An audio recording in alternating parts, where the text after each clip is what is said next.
when the police got there, the car was locked up and she was completely gone. She had disappeared from nowhere. And to this day has not been seen. Murders, mysteries, unexplained stories, and our family's crazy opinions on them all. Join us now. The Family School of Thought is in session. Okay, guys. Welcome, everybody, to this week's episode of the Family School of Thought. Appreciate everybody tuning in. And please make sure you hit that like button and tell your friends all about us. And contact us at the Family School of Thought at gmail.com. And subscribe. I know there's some people out there listening to us that are not subscribing. So make sure you do. Be our friend. Be part of our family. Right. Be part of the family. Okay, let's get going this week. Jess, you want to start us out with some facts? Sure, but you don't want to talk about the weather that we're both. I think all of us from coast to coast, basically, we're experiencing. Yeah, we all need to across the entire country. Yes, it's an As soon as I'm done here, I'm going to go plow the driveway. Although Jordan is not getting it, so I can. What? Well, Jordan's not getting it. He's going south, but it's more. He said it was sunny and beautiful. No, he might end it's a nor'easter. Yeah. But I'm going to be plowing as soon as we're done, and then I'm going to get up in the morning and plow again. And then I'm going to go to work and clean snow there. So You're going to be a busy snowman. Funny joke. Funny joke. Yeah, I thought it was. Okay, so right. Tell us some history facts. History, unexplained mystery facts. So this is about King Tut's spontaneous combustion. Did you guys know that there's a theory that he spontaneously combusted? Yes, I've heard that. I did hear that. Most history lovers are well aware of the mystery surrounding King Tut's reign and his death between 1333 and 1324 BC in ancient Egypt. Relatively few know of another mystery surrounding the young king's fate. A team of forensic scientists from England carried out a virtual autopsy of the pharaoh's sarcophagus using advanced X-ray and CT scans and revealed that they found evidence suggesting that his remains may have spontaneously combusted after being put in his final resting place. Current theories suggest that a rushed embalming process may have caused the phenomenon, and that oils used in the process may have reacted poorly with another oil once the pharaoh had already been enclosed in his sarcophagus, igniting his flesh and his wrappings until the tomb's air simply had been consumed. Despite this theory, the team's findings have yet to be confirmed, and many believe that it is doubtless more to the young king's story, and that only time will tell what really happened in his time of death. To me, it makes sense. Spontaneous combustion, especially way back then, mixing the oils, not doing it correctly. It happens with hay all the time. Right. Put away damp hay, it's going to combust. So if it's tightly packed. It's believable. Do you guys remember going to see the exhibit of King Tut? In Chicago? Was it in Chicago or in Vegas? Well, I didn't go to Vegas with you. I can promise you that. Me neither. It had to have been in Dallas or Chicago. Yeah, I don't really remember going to see a King Tut exhibit. I remember seeing like mummies. And this was King Tut's. It travels around. Yeah. Could have been in Chicago, but it could have been in Vegas too. Maybe it was just me and you when we went out. I remember seeing some Egyptian and sarcophaguses and stuff like that in Chicago, but I don't remember going with you guys. Because I feel like it was at the Natural History Museum in Chicago. I know, but we went to that. Nope, I only went to the art museum with you guys. Oh, we went to the art, and then we went to. Didn't we go to the baseball Hall of Fame or something? Well, that's That not in was In Chicago. New York. No. Well, what was there then? It was the. We have been to the Baseball Hall of Fame, but it was not in Chicago. It's not in Chicago. I don't know. We went to the Sears Tower, or whatever it's called, the Willis Tower. Yeah. Well, I It was have been to Sears the King Towers Tut back then. exhibit. I have been to the King Tut exhibit. I don't remember where, and it Yeah. was a traveling show. So Hmm. it was either Chicago or Vegas. I'm gonna say that it wasn't with us. So Okay, Hmm. all right. Okay. Well, interesting. Well, that's good. Yeah. Do you have any more history facts for us? nope, that's it for this week. Only one? Only one. I am so disappointed. I know. I'm so sorry. You had All all right, day. Jazz, you better have a good song for us this week. I Not a, kind of do. not a depressing one. Oh, well, it's kind of the point, but some people don't realize it's depressing. This one is it's an oldie, but it's a goodie. But this is "Born in the USA" by Bruce Springsteen. Oh. Yeah, and this one is commonly used as a very patriotic song. People blast it on the 4th of July. Yep. And it is, I mean, Trump. it's pretty much very unpatriotic because it's talking about how he grew up in a very low class part of the US, and because he had no money, he basically had to join the army, and he was shipped off to Vietnam where he watched his friends die. And then it just got worse because he comes home and he still is looked down on. There's no sympathy for veterans. They're treated really poorly. And all of it is because he was born in the USA. Oh. Yeah. Yeah. It's very much a putting a magnifying glass to the realities of the US. But people oftentimes completely forget the lyrics while they're shouting "Born in the USA," so much so that Ronald Reagan actually used it as a campaign song until Bruce Springsteen was like, "Yeah, don't do that. Don't do that.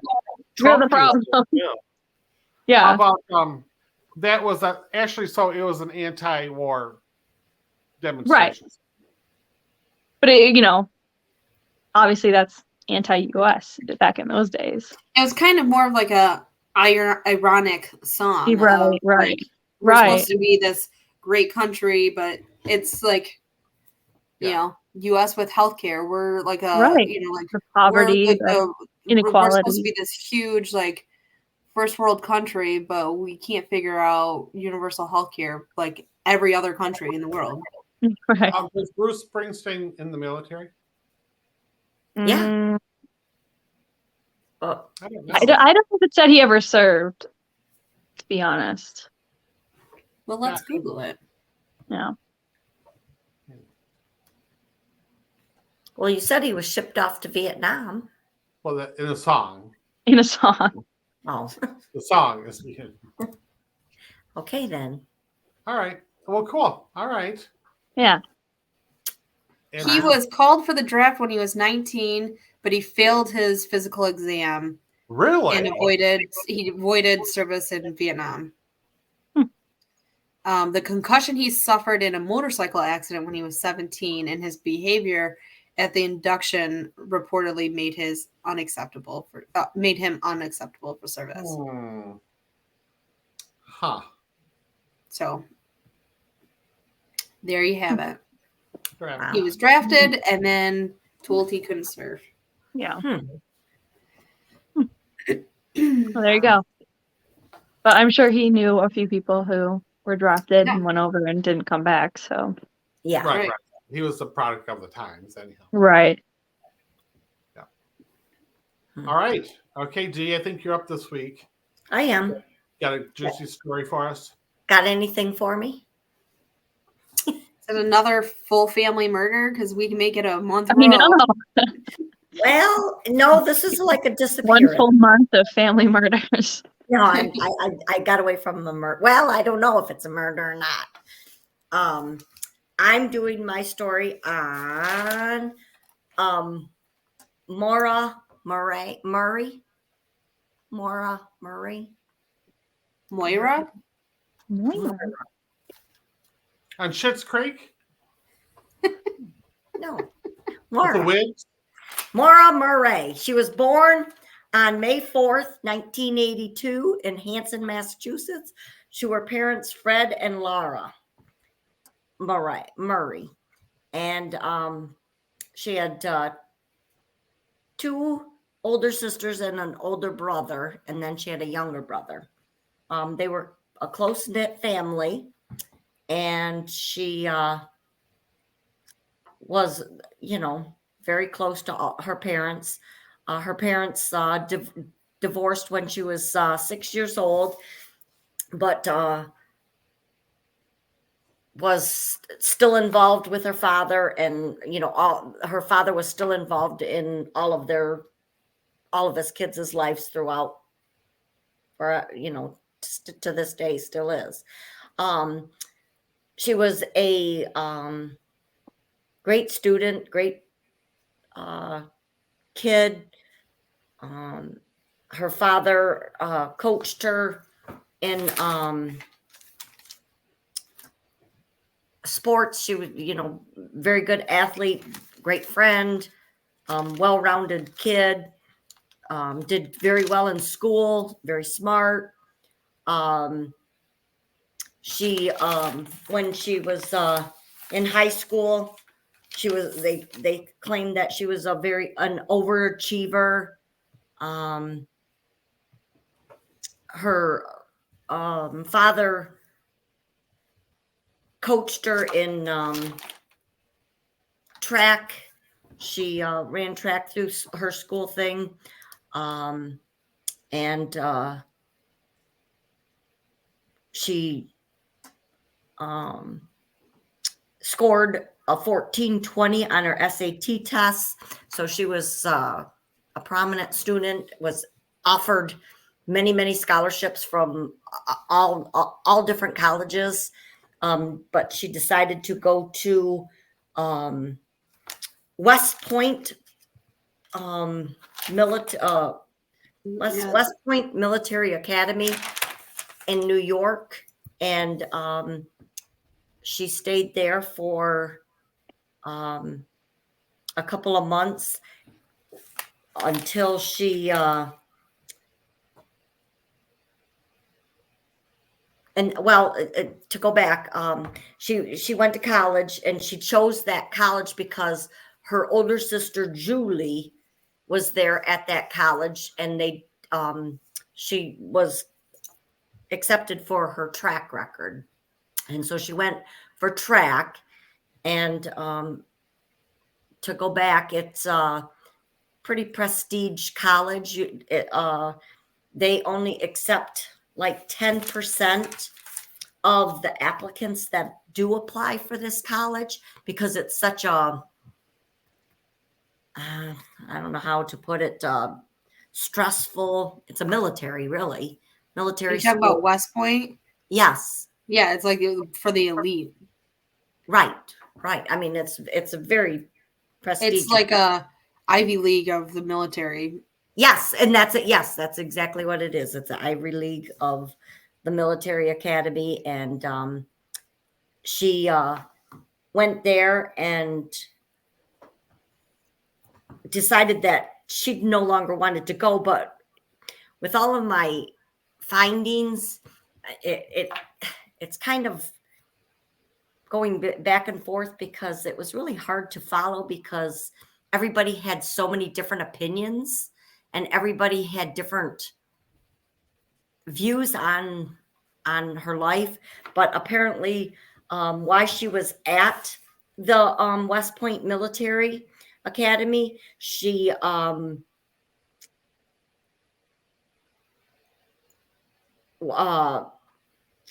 into a little bit of trouble.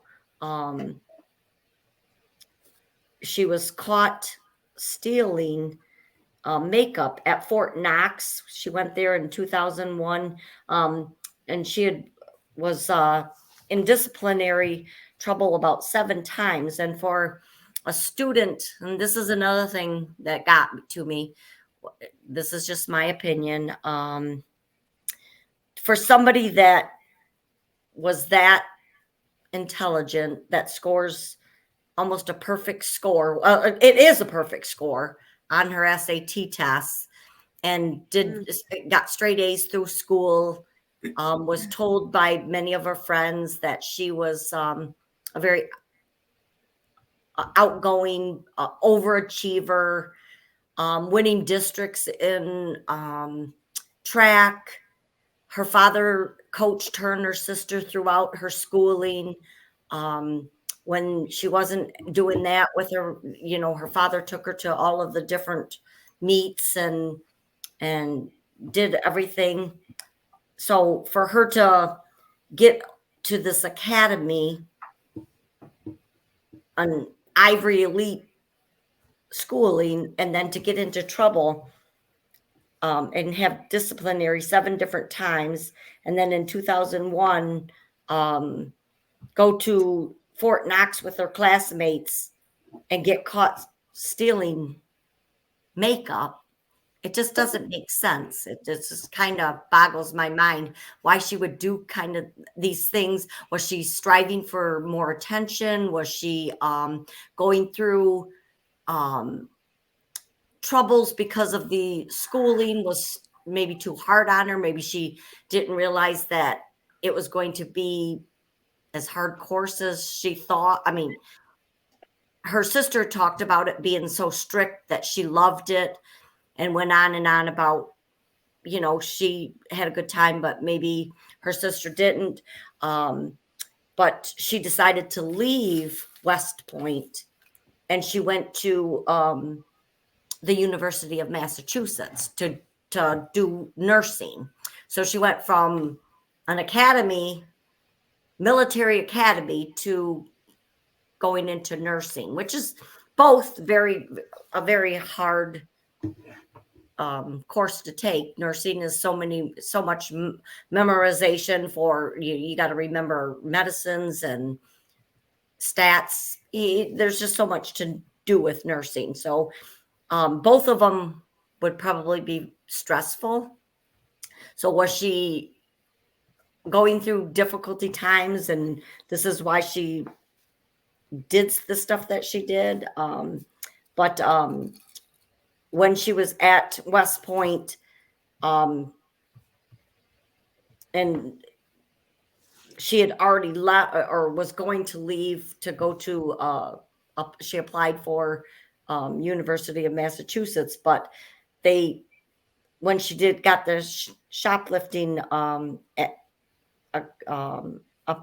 her, she had to go in front of the board, which was the School of Investigation Board, and she had fully admitted that she had done it. So she knew she had done wrong, but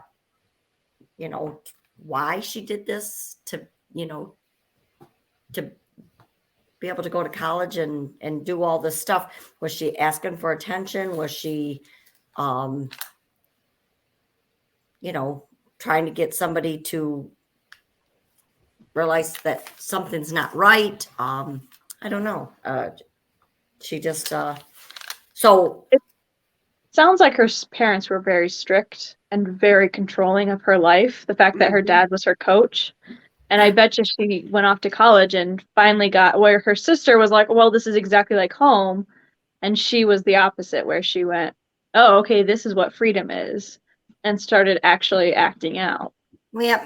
And, that could be. I mean, but her sister Julie had said that, they loved their father, that they didn't want him to be disappointed in her. So, well, I'm not saying that she didn't love her parents. I'm just saying that she finally got that taste of freedom of, I can do whatever I want. And right. Even when she's in the military, academy, it doesn't mean that she's not going to be like, oh, I want to do more of this, Right. Well, It's got nothing to do with whether or not, like, I'm not saying her parents were abusive. I'm just saying that it seems like her parents were in control of pretty much a lot of her life before and she she moved could in. have been like feeling way over her head. So she Right, started self-sabotaging so she would have right. So yeah, so nobody understood why she, started acting the way she did, and couldn't understand what led up to her disappearance. I didn't get to that part, but she disappeared February 9th of 2004. But all this stuff has gone on. And then in 2001, she was taken in front of the advisory board, and the supervisor in the late 2002 had enough evidence that she was no longer allowed to achieve go to the academy because of their strict rules, and so they forced her to withdraw her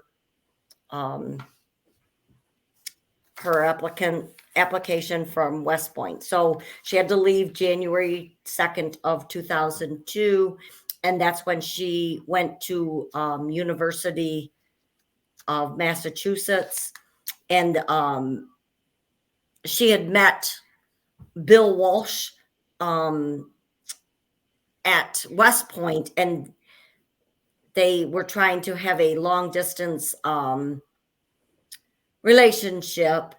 And in 2001, he was stationed at Fort Steele, Oklahoma. So they were still trying, she was in school, and he was in Oklahoma. So they were trying to have a long distance relationship, and you know how those work. Come to find out, apparently he was having affairs on her, and I don't know if this led to why she had disappeared or what happened. Of course, the police investigated and found that he had nothing to do with her disappearance. They had broken up a couple times before, and so the relationship was, like you having a long distance relationship.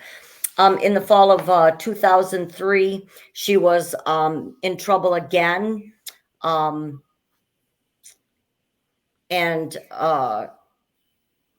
with the stealing at Fort Knox, she was brought in front of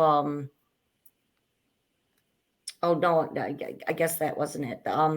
She was in trouble in 2003, and she got brought to a judge after that for ordering food and with a credit card that didn't belong to her. The lady that lived in her dorm realized or noticed that there were charges on her account that didn't belong to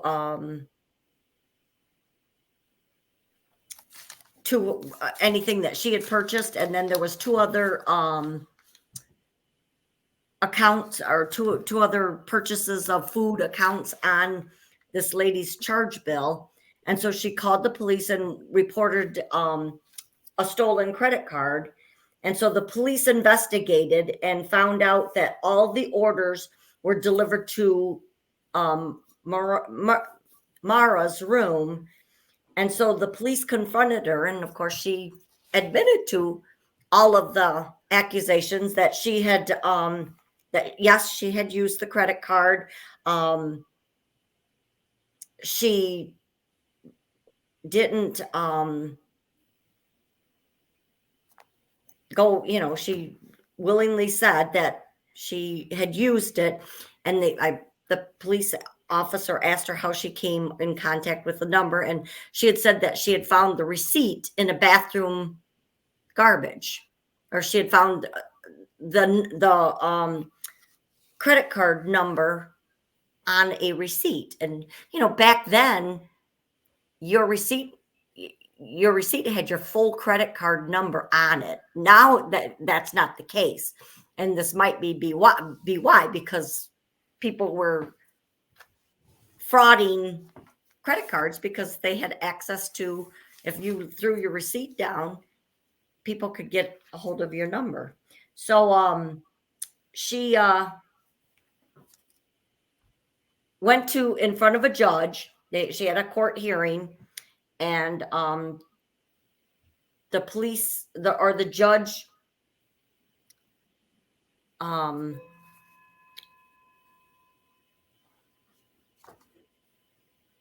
recited her for using improper use of a credit card spending of $250. And so the judge ordered her to repay all the money and stay out of trouble for 3 months, and the charges would be dropped from her record. And then otherwise she would be charged with identity theft and credit card fraud. And apparently she didn't stay out of trouble because it went onto her record, and I don't know if this is see that I skipped round and round because I was going back and forth from different things, and it said that she could no longer, I thought I heard that she couldn't be a nurse anymore because she had a record. So I don't know if all of this leads up or if this is true or not. But then on February the 9th, she emailed all of her professors and told them that she had a death in the family, and which was a lie because there really wasn't. So they don't, her family doesn't understand why she would say that. And in the meantime, she had gone to a party. Her car was in, she had a car and it wasn't doing very good. So her father was going to go buy her a new car. And she was supposed to be going to a going away party with some of her nursing friends, and her nursing friend invited her to this party. And so her dad took them to this party, and they stayed at a hotel, or he got a hotel room. And they went into the liquor store. They bought a bunch of liquor, and then the father, or they dropped the father off at the hotel, and then they went to this party. And everybody that was at this party, nobody knows anything. And the people that she went to the party with said that they couldn't remember anything or who was there. They didn't know anybody that was there. So it's just all kind of fuzzy because nobody has any answers, or nobody has any kind of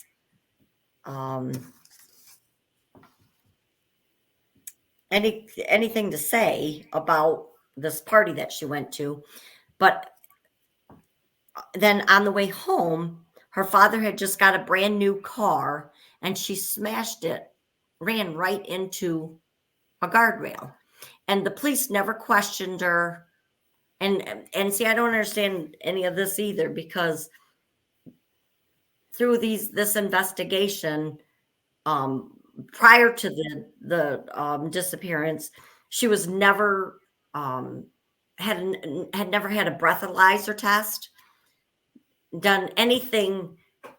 When you crash a car and there's alcohol in the vehicle, or a young teenager, wouldn't you think that you'd get a breathalyzer test? So was she drunk? Did she drink? She went into the liquor store and bought the liquor. Did she drink?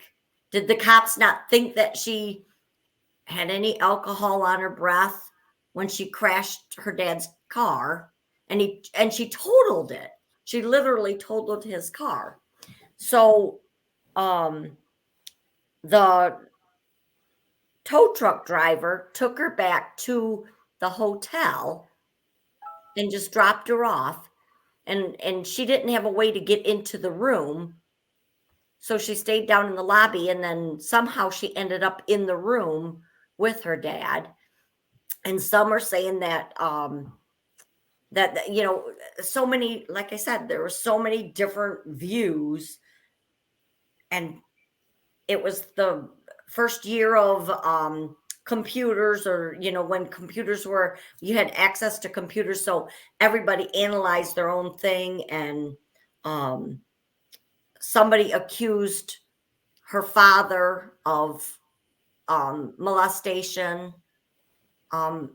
So you just don't know. And so on February 9th of 2004, in the mountains of White Mountains in New Hampshire, she had run into a tree with another vehicle, with her dad, with another car of her dad's. And then she had never been seen since that day. She crashed into a car. The neighbors noticed that, or heard the crash, called 911, and she had gotten out of her car, and she had stopped on this route that she had taken. She called all of her professors and said she was going, she had a death in the family, and she was leaving, and she packed up her whole dorm room. And then it didn't say if she took the stuff from her dorm room or if she left some of the stuff in her dorm room, but she had a bunch of stuff in her car. But she had packed everything up like she was leaving. And then she stopped at this liquor store, put in a map request to go to Vermont, and followed Route 112 and crashed her car. And like I said, one of the neighbors called and said that there was a car crash. And so I don't know that any of the neighbors went out, or they were all the neighbors were conversing and talking. And Maura talked to a bus driver that was coming in and going to his house. And he said he didn't see any blood or anything. He asked if she was okay and said that he would call 911. And she said, no, that's okay. I've already called AAA. And he knew that that was a lie, because in that area, there was no cell service whatsoever.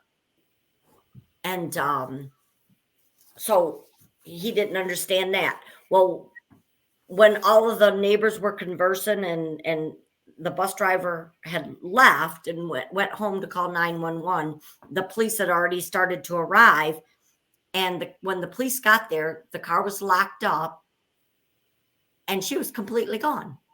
She had disappeared from nowhere, and to this day has not been seen. So her family's said that the police, everybody has something to hide. Everybody's lying. Everybody's hiding something. What isn't anybody telling everybody? Because how can she just disappear when she crashed into that car? They didn't do a breath analyst or breath analysis. Breathalyzer. And then when she crashed the second time, she just disappeared. But the police, the next day, they didn't even call the parents and let the parents or family know about the accident until the next day. So within that 24 hours, 48 hours, they didn't do any kind of an investigation. They didn't look through the woods. As soon as her father found out, he went straight to the police. Then they went through the woods. They took dogs out. They said that the dogs went a mile into the woods, and then it led them right to the middle of the road, and then the scent was completely gone. But they didn't do any kind of an investigation. Apparently, it's kind of like where I live. You're in two different counties or right on the border of a county. And that's how where the accident was. Should the state police do the jurisdiction, or should the Bath County do the jurisdiction? So they were fighting over who should be doing this investigation, who should be doing it. So I don't know if that's how it got blotched up, but all the records were kind of scattered. Nobody, the family was very disappointed in the police investigation.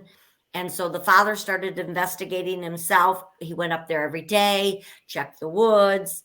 And then he went to court and demanded all of the records because he didn't think that they were doing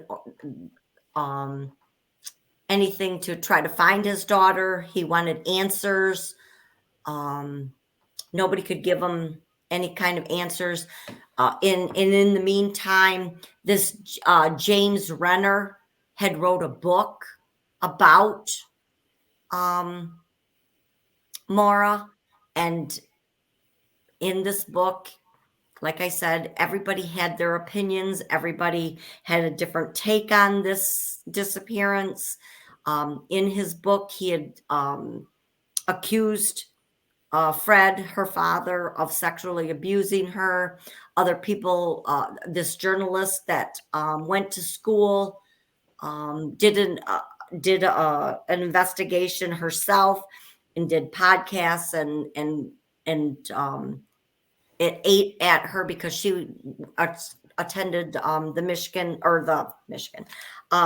Massachusetts University, and she couldn't understand about this disappearance. So she got into it. She went to James Renner, asked him questions, and she talked to Fred Murray and got a hold of all different people that have done investigations on the disappearance of Maura. And she did ask Fred, did he sexually abuse his own child? And he said, absolutely not. He did not.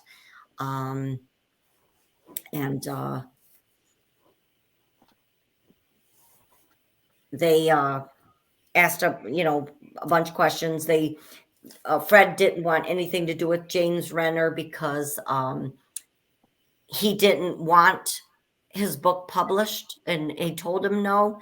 And I don't see, that's another thing I don't understand. If a family refuses for somebody to write a book about your daughter's disappearance, how could he get that published? So that's another thing I don't know. The journalist made the trip, that same trip, and clocked it out to the same thing that Maura did. And she made the trip in 2 hours, where started out, went to the liquor store, went to the ATM, and she had a whole hour gap between this. So did she meet somebody, and somebody follow her up where she was going, and then she crashed? It was a very windy road. Did somebody cause her to crash and then kidnap her? Was it foul play? Everybody wants answers. Nobody knows. And then in 2019, they had Fred Murray had went up to scout around again, because he went up every day scouting, trying to figure out why or where his daughter was. He wanted answers, was talking to locals, and the local rumors were that she was buried in this basement. But the people that lived there, and like I said, there's three houses that, these where she crashed. one of the people called the police or called 911, and then the other two, there was 3 houses in that vicinity, and then the bus drivers. And so I don't know if it was one of those houses that was on that route or that they were talking to, that once they called 911, the 3 neighbors went out. Did one of them snatch her, or did one of them say, come into the house, it's cold? You just don't have any answers. But the local people were spreading rumors that she was buried in this one house's basement, and they could not get access because the people that live there would not. Apparently, they couldn't go into this house. I don't know why. I mean, I'm thinking if you had FBI and see, You have to have some real evidence. Yeah, you have to have reasonable suspicion. You can't just Right. barge into anybody's They don't houses. have to let anybody in if they don't want to.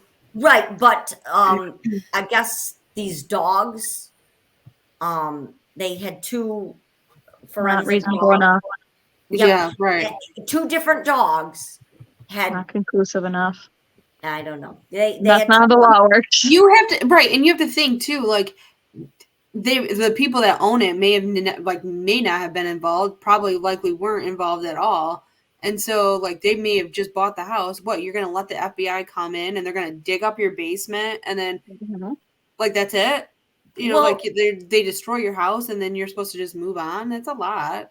Well, I don't know. I don't know what happened, but the old owners would not allow the people to come in. So, that kind of leaves suspicion.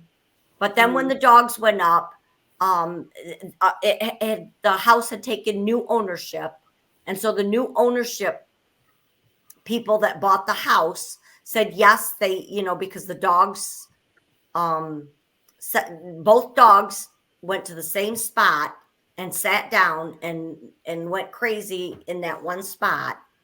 So they allowed the law enforcement to dig up that spot. Come to find out, they had got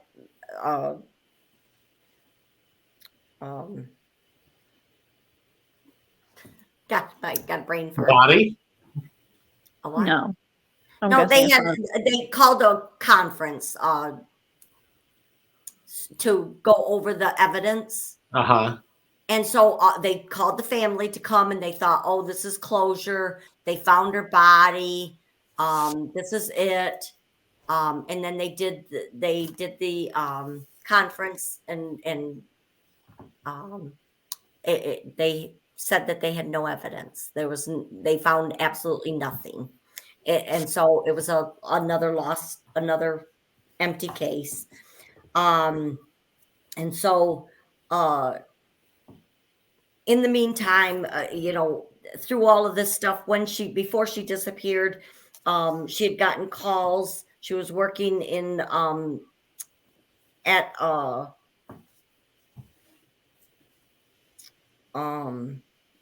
a security place desk, and she had gotten some phone calls. So they don't know if what happened, but she had made 3 calls or 2 calls out. One was to her sister Catherine. When the manager got to the security desk that she was working from, they had a call at 12:40, and come to find out that it was a line that was on campus. But they said that after that call, or when they found her, she was sobbing uncontrollably. Some say she was, some say she wasn't.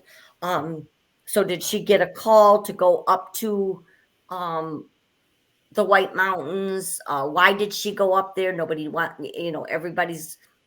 Everybody wants to know why she went up there. She was only, she was 21 years old. She was of legal age. Some are saying that she disappeared on her own by choice, and then changed her identity. And could have she, because she got in so much trouble. It was on her record. She got in a car crash. She crashed her father's car. It was, $8,000. And the police blotched all of that up. Did she leave the country? Did she, all these answers, none of them are answered. Is she in hiding? Did she want to just get away from her family? Her family is saying that they were a very close-knit family. If she was in trouble and she had access, she had a cell phone. She said she called the police. They think that she took a backpack with her, so it had all of her identification. Did somebody help her to escape? Nobody knows, or nobody's telling anything. If she hitchhiked, why isn't anybody coming forward? Did somebody, other rumors were that they had skeletons in their, every city has skeletons, and that, this town that she was in, had a lot of skeletons. So were there a lot of sex offenders in this area? Was it foul play? Did she get abducted? Did she hitchhike and get in with somebody that wanted more out, and tragedy come upon it? Nobody knows. Everybody keeps saying that, there's just so many different obstacles. Somebody, or that James Renner claims that he swears he's seen her. He thinks he tracked her down. He thinks she's living in Canada. That when she got these phone calls, they found out that, that she was pregnant. Did she leave because she was pregnant? He claims that he had seen that there was somebody that looked just like Maura in Canada, and she was in a tracksuit. She was running. She had a kid with her that would have been about the right age. So did she just want to get away from her family? Her sister, Catherine, which was her oldest sister, called her that night and said that she had substance abuse, and her husband had substance abuse. They were both in a rehabilitation center. They got out of rehabilitation, and apparently she said that she was stopping at the liquor store. Is this what upset Maura? And that she had just had all she could take. Her sister Julie was in the military and successful, graduated from college, the academy, and went off, became the sergeant. Did she feel like a failure? She talked to her brothers and sisters on a regular basis, is what they said. When her sister went off to military after she graduated, she wrote her letters and was very kind. So did she want to get away? Was she seeking a different identity? Is she really in Canada? Is she in another country? That's the big question. Where is Maura Murray? And if anybody, they, in every podcast and every YouTube, they have it on oxygen. Of course, we don't get oxygen. They said that, you got to subscribe. So I don't know if there's more information on that channel. What year would this have been? This was the last thing that was documented was in 2019, and they claimed that she was seen in Canada. And they think that she went and got another identity. Is she a nurse in Canada because it's another country? She got her nursing degree over there because over here she couldn't because of her college. None of her acquaintances. And none of her acquaintances will give out any information. No, what's everybody hiding? What are the police hiding? They didn't investigate good. Like her sister Julie said, of course, she was at the military. She was off at her camp or whatever. When she got out of school, she had to go. She went to the camp, military school, or to become a sergeant. She said she wasn't contacted by any of the police. She went to school with her. And when she disappeared, she was never asked anything about her sister. And why didn't the police ask any of the family members what's going on, where she's at? And then 13 years later, everybody's bombarding the family wanting to know. And Julie said, the FBI was never called. The police never did a good investigation, apparently claims from her father. So why wasn't she? Why would the FBI be involved? I'm confused. That's about what that. I was. Yeah, because she's a legal age. This is just a missing person. This is like there's no murder. Yeah, like it wouldn't be involved anyway. And I can see like she was 21 when she went missing.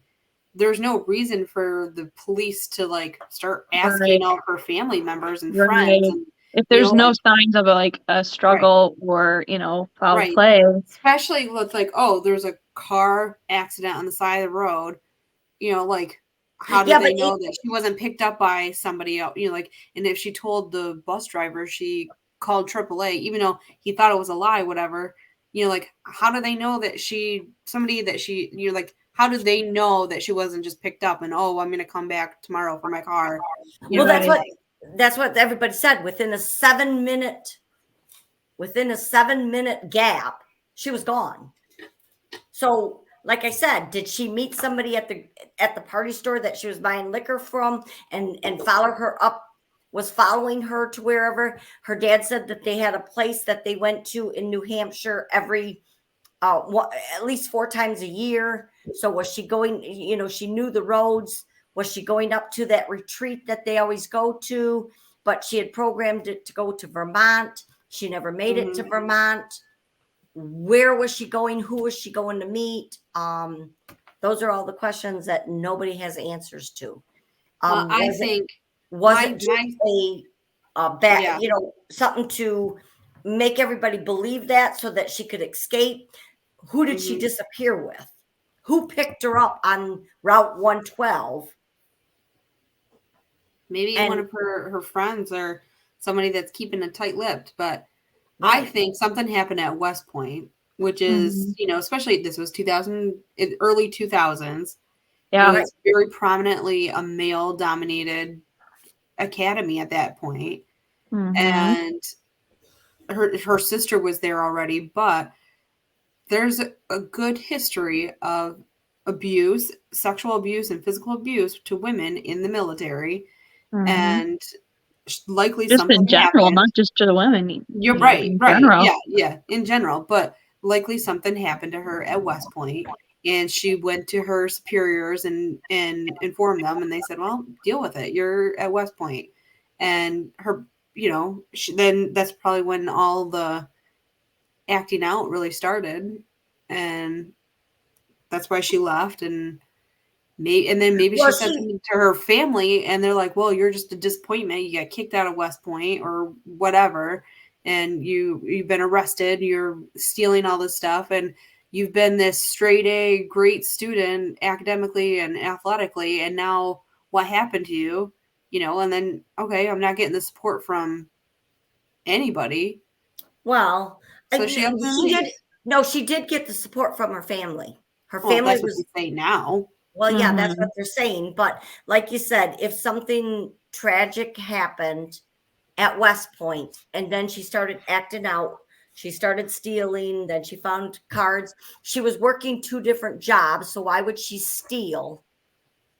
Yeah, typically, when people like that steal, it's a call for help. Right. Right, Well, right. I'm saying, Not but because she trauma really response. needed the makeup. Right. that's what I'm Right. saying. I just don't get the character. You know, you're a straight A student. And this is Yeah, exactly this is probably exactly what her parents were saying. I don't get what Right. you're doing. Yeah. You're a straight A student. You were so great and you were top of your class and you got accepted into West Point. Like, what's going on with you? Instead of like sympathizing and empathizing, like, what is going on? Like, what happened? Let's right. have a conversation about it. It's why are you doing this? You Mhm. know, And why are I you don't know acting that, this way? and I don't know that they said anything. I mean, the way that they're talking, you know, they didn't say anything, but like I said, I just think that her demeanor of her doing the things that she did, she was asking for help. I really think that Yeah. something had to have happened. She got raped, you know, something tragic happened to her at school, and she didn't know how to deal with it, and she didn't want to tell, you know, if all of her friends are hiding something. Well, or, you know, if something happened though too, we are past the Me Too movement at this point where it's more well known to speak out. But back Right. then, Back if then. you were raped, you didn't speak out about it because you weren't the victim. You Yeah. caused something to make it happen. Right. Especially if it was one of her higher ups at West Yeah. Point, she Yeah. would have ruined a career. It Right. was what they would have told her. And yeah, like you say something and I will ruin in your entire life. And maybe Yeah. she did say something and then they started to ruin her entire life. So Okay. maybe she escaped out to Canada. Right. Right. And then, like I said, you know, there was rumor that she was pregnant. So if that's the case, she didn't want whoever raped her to be able to have access to this baby. Yeah. You know, Probably there's would have just gotten custody. Right. right, exactly. Right. So they would have taken the baby away. So maybe she did, like I said, maybe she escaped. She did mapped out all the stuff to make it look like it, and then had a plan. That's something too, especially with if it's involving a baby. She wants to keep the baby and doesn't want the father to know, and she's got to get away. You can't tell anybody, Right. Because you tell your parents, and they might say something in passing to somebody else, and then it's out and out that she's not missing. She's in Canada. Canada, right. Right. So that, you know, that's a theory. So I mean, I'm hoping that she's safe. I'm hoping that might be the case. It's a sad situation. That Or another situation another scenario is that she did piss off somebody at West Point that was a higher up, and they know what to do and how to keep Right. how to cover their Keep people tracks. silent, Too. yeah. right, and maybe they were the ones following her, and maybe they were the ones who, and she took off running, and they grabbed her, and like you said, and there was another thing that there was human remains found on Loon Mountain, which was I think they said 20 miles from where where the car crash was, or 20 miles, 20 minutes. And so, but the bones had been there too long, which I can't understand that neither. How could, if you find human remains, how could you not know whose they belong to with any kind of a DNA? Well, you can't, it depends on the bone. So once things are down to the bone, you don't have any real, like, you don't have any DNA once they're down to the bones. And when bones sit out, they bleach in the sun. Right. And then also animals, you've got to think about animals. Animals probably destroyed the remains, and then they've got only fragments. Right, and then it's all contaminated. Right. And so they said that they couldn't use those remains. So that was another, you know, shot that, were they hers? If she hit her head when she was in the accident, you know, she was drinking, she crashed. Did she hit her head? She went walking, and then she just succumbed to the situation that, it's 2 foot of snow, February. You're in New Hampshire. It's freezing. Right. So did she sit down because she hit her head and then just fell asleep for a little bit and never woke up? There's just lots of different things. So, and if she did go somewhere, why hasn't anybody recognized her? Why hasn't anybody said anything? So that's what, they're trying to get across now. If you've seen her, if you think that that's her, but she's low enough. I'm pretty sure that she's probably, if she is on the go, if she is trying to hide something, if she has a baby because somebody impregnated her and she's trying to hide that from them, she's going to keep a low profile, and she's going to try doing whatever she can to. And if that James Renner did find her in Canada, maybe she's moved on. Maybe she's gone somewhere else. Maybe she's here in the United States. Maybe she's in Portland, Oregon. I mean, you just don't know. I mean, yes. She could have went all the way around. I don't know what she's in. She could be anywhere, really. Just to clarify, she went to a party the night she went missing? No, she had went to a party beforehand. So she got in 2 different car accidents? Yes. She smashed her father's brand new car that her dad was going to find her a new car, and he had went up to get her and a friend, and then they went to a party. Her dad went to a hotel, and see, I didn't get all of that either because I was kind of in and out.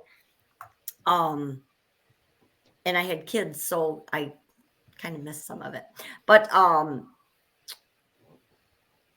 they went, her father picked her and her friend up, and said that they could take his car to a party. And he had just bought that car. And she smashed it. And the friend wasn't with her because the friend stayed at the party. Okay. She was going back to the motel where her father was. And she drove it right into a guardrail and smashed it, completely destroyed the car. It was totaled. So why did she do that? Why did she smash that car? Why did the lady run through the insurance agency yesterday? I don't know. Why did a lady hit a traffic cone and drag it all the way home? Nobody knows these things. No, did you hear that? A lady pushed on the gas pedal and run right into. Okay, but let's be realistic. All the time, it was like an 80-year-old lady. Yeah. Yeah. And she was pushing the brake and not the gas. But yeah, it happens all the time. Yes. But so I don't know. I mean, she smashed right into it.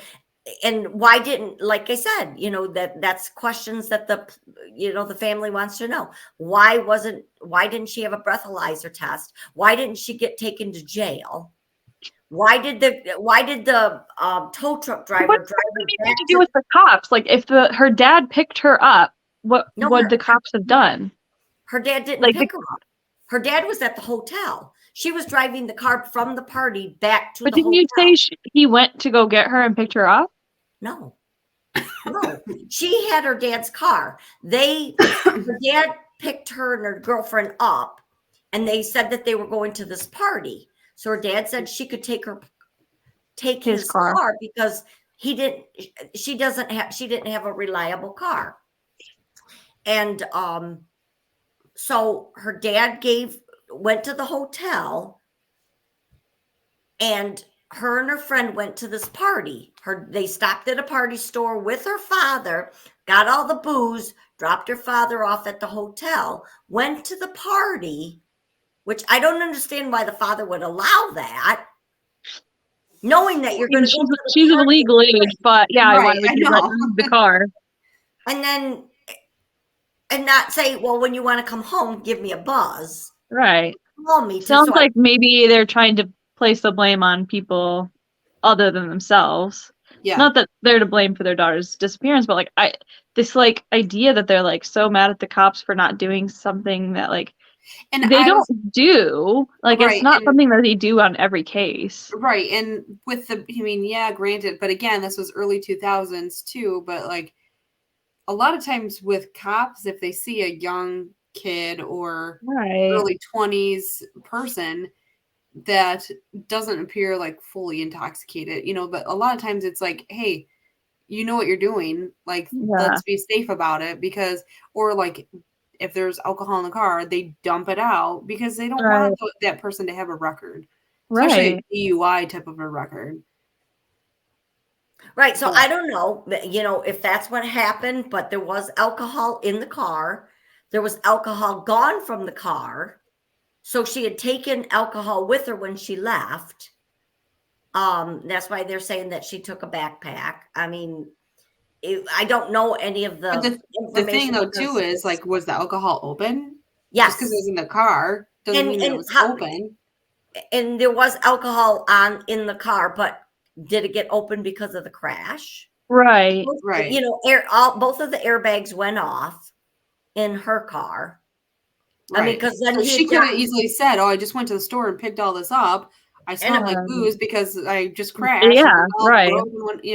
So the cop could have easily said, Believe "Oh, her. you're right, sure." Right. I mean, I think it's understandable. I think there's, you don't know all the information. Right. So I don't know. So, like I said, she crashed into the guardrail on the way back, but the tow truck driver took her to the hotel. And, then they're saying that her father molested her because they shared a double bed. There was a double bed. And if you went to a hotel and, it was your father, would you sleep in the same bed with your dad?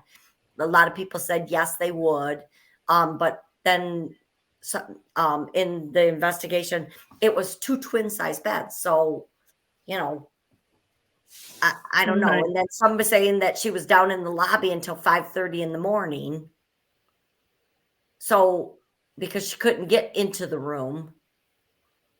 Because that doesn't make sense either, though. Like, why wouldn't you, if you didn't have a key, go knock on the door for your dad to open it up?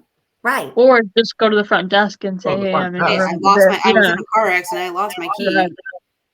Right. Yeah. So I mean, none of this stuff made sense. So, like I said, I the way that she acted, and if she was coming back from a party, how do you know she didn't get to the hotel at like 4:30? Right. And then she was in the lobby till 5. Okay, well, right. It's not that long. Probably sat down and took a breather after a car accident. Right. So I don't know. It kind of sounds though like, that's my story tonight. Yeah, it sounds though like, in my opinion, a smart kid, but a lot of pressure put on by both of her parents. And then when she messes up, well, her mother was sick. Her mother was sick, and her mother died. Okay, well then that's got a whole. That's a big, big thing. Yeah, but I don't know if her mother died after she disappeared. But even if her mom was sick before she disappeared, I mean, that's a huge thing too. If you are close with that parent, like that's a good right. And she was very close with her mom. Yeah. And I mean, you see it all the time where these smart kids that are valedictorian and the top of their class, and then they go off on their own and no longer have the pressure of their parents, right? Or they have a little bit of freedom, and not that they go down the wrong path, but they do things that they wouldn't have done when their parents were in charge of them. Right. I mean, all kids, all kids do those kind of things, and but most I think it's a pretty common that at 18 kids get a tattoo or a piercing, in a defiant way to say, I'm an adult, I can do it if I want to. Yeah, I mean, that's pretty common. So I didn't do it when I was 18. I went and got my ears pierced. A second hole.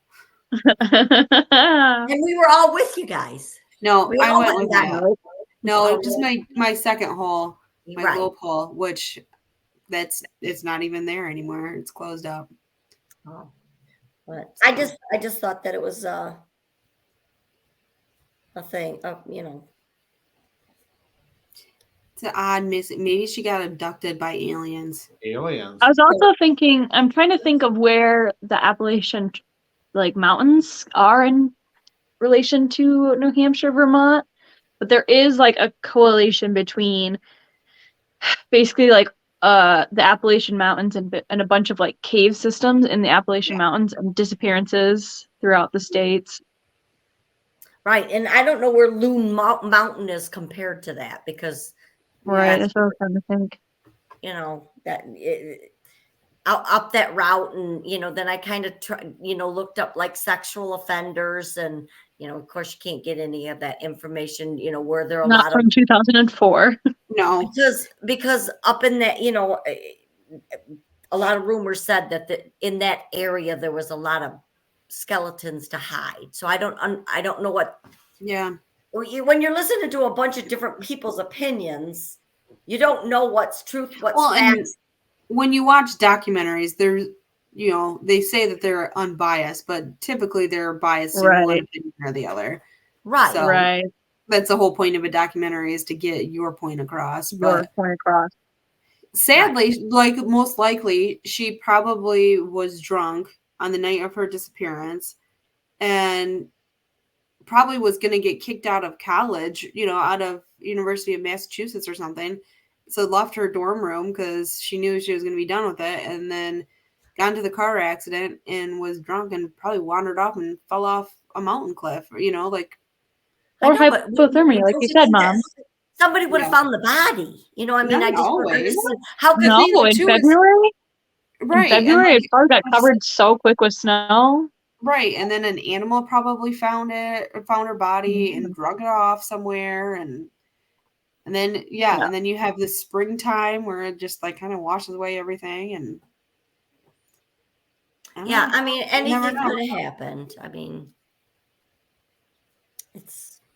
Or maybe somebody was driving by, picked her up, and she's she got picked up for a sex trafficking. She got trafficked.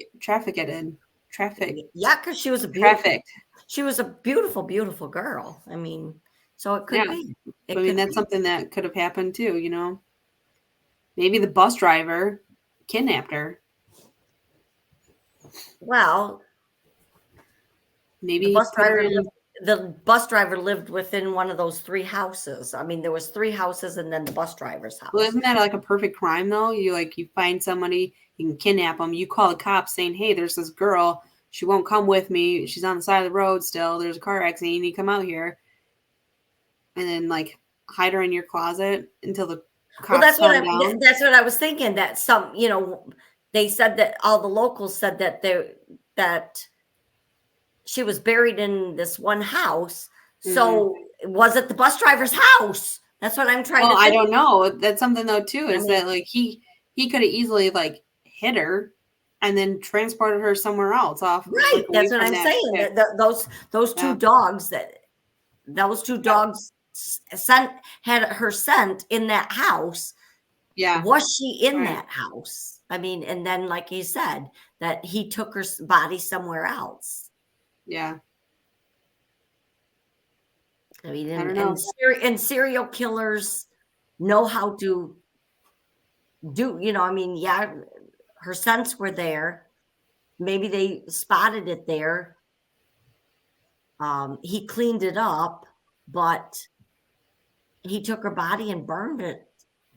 Incinerated. I don't know.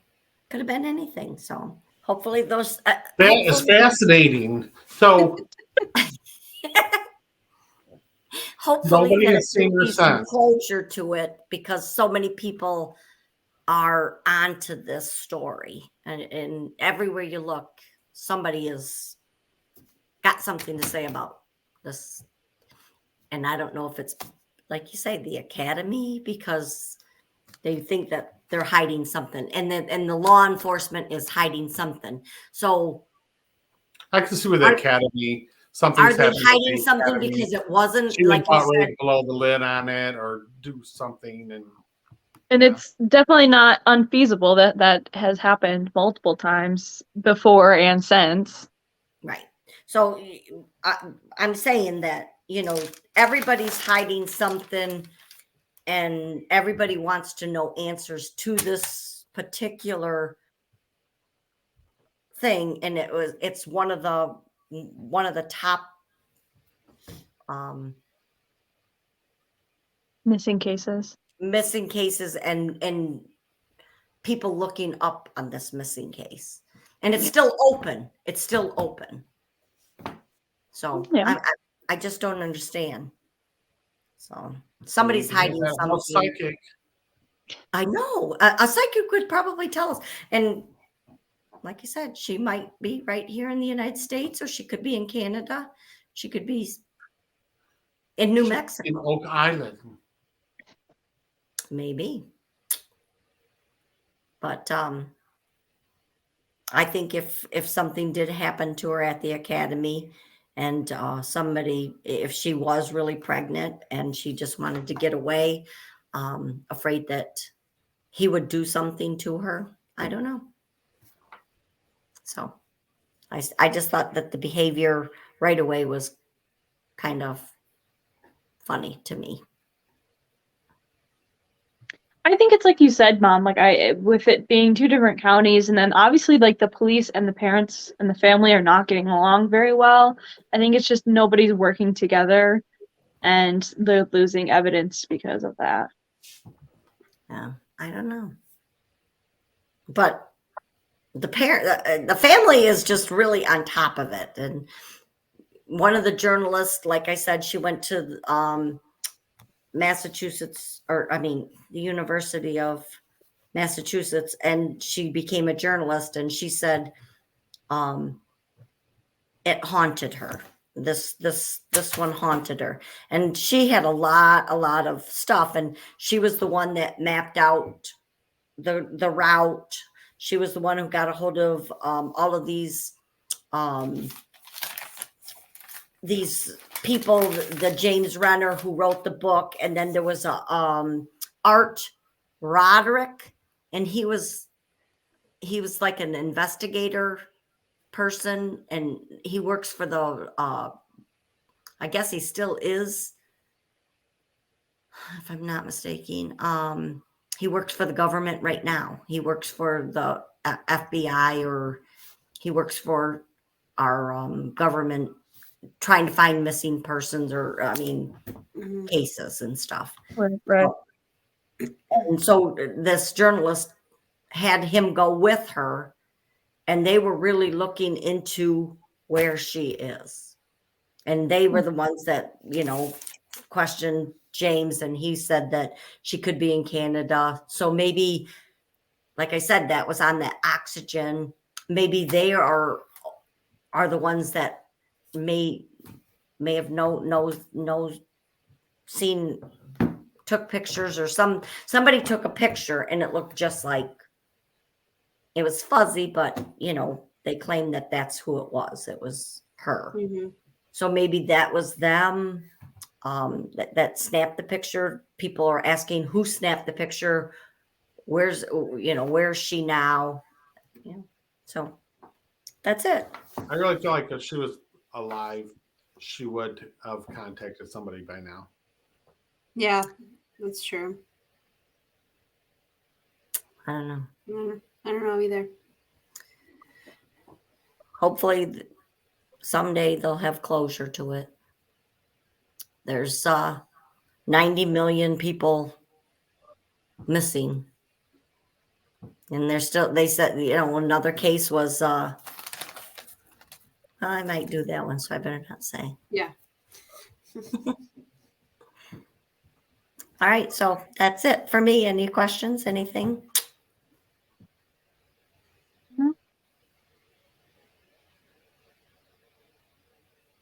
Nope. All right. Any questions from our viewers? If you know anything about this case, shoot some feedback. Yeah, exactly. All right, guys. Well, please, again, hit that like button, share our site with your friends, and subscribe to our site. All right? All right. I guess we'll see you guys next week. Anybody got anything they want to say before I sign off? Nope. All right, guys. Peace, love, and happiness. Bye. Bye. Bye. Alexa played the Family School of Thought.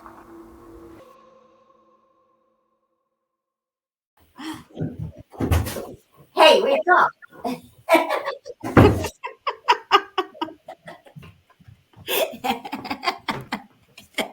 We're ready to end the show.